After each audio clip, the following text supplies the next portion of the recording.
cross-wire a frame. Cross-wiring a frame adds additional support to the foundation and also holds it straight until the bees can draw out comb, in which case the comb then is holding it straight.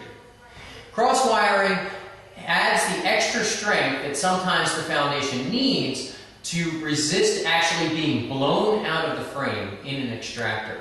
And so a lot of times honey frames are cross-wired to give them that extra strength.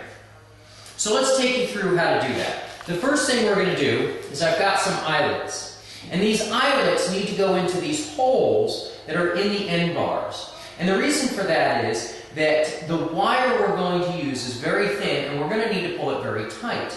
And when we do that, the wire can actually cut into the end bar and sometimes split it. And so I've got an eyelet punch, and I'm going to use this to insert these eyelets into these holes. And I need to go put one in each one. These will reinforce those holes so that my wire doesn't actually cut into the wood.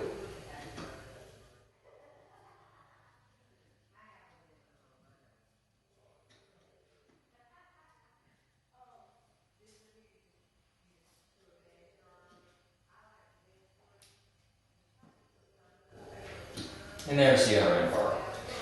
The next step is taking a wedge cleat nail and tacking it into the end bar,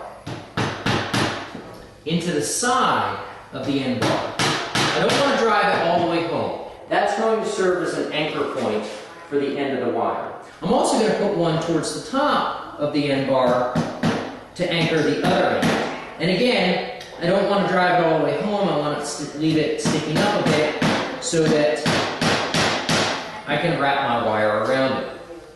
The next thing is take my frame wire and I'm going to weave this through my frame, back and forth.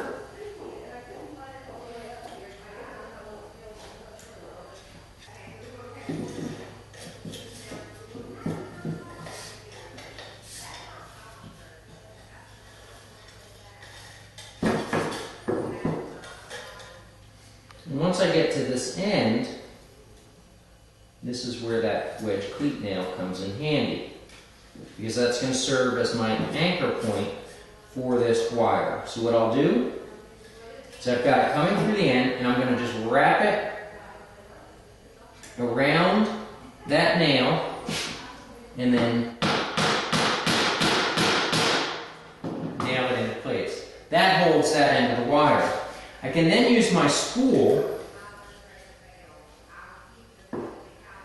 for leverage to help pull this tight.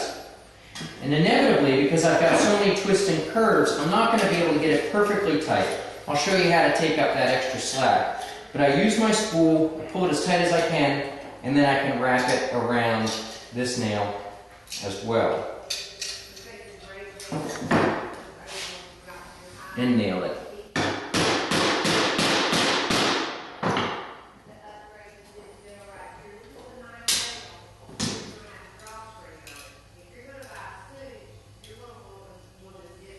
There we go. Trim off a little bit of surplus I've got here. Now to take up the slack that I've got in the wire, I'm going to use a wire crimper, and for this it's just got two little sprockets that I pinch that wire, squeeze as hard as I can, and you can see it puts a crimp wire pattern into that wire, taking up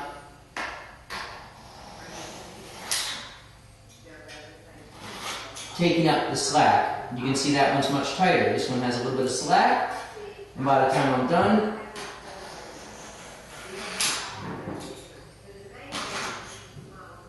it's much tighter.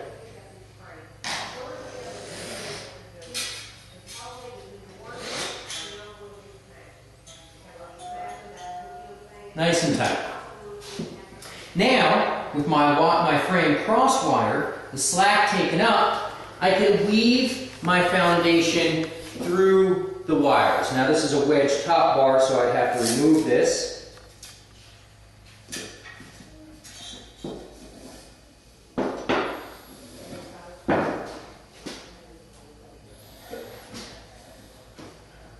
Making sure my bottom edge is in the slot in the bottom bar. Oops. Weave it around here. There we go.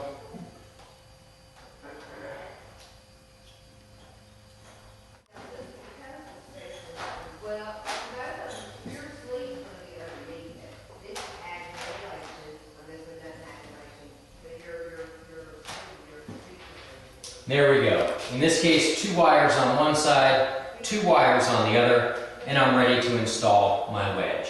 And that's how we cross-wire a frame.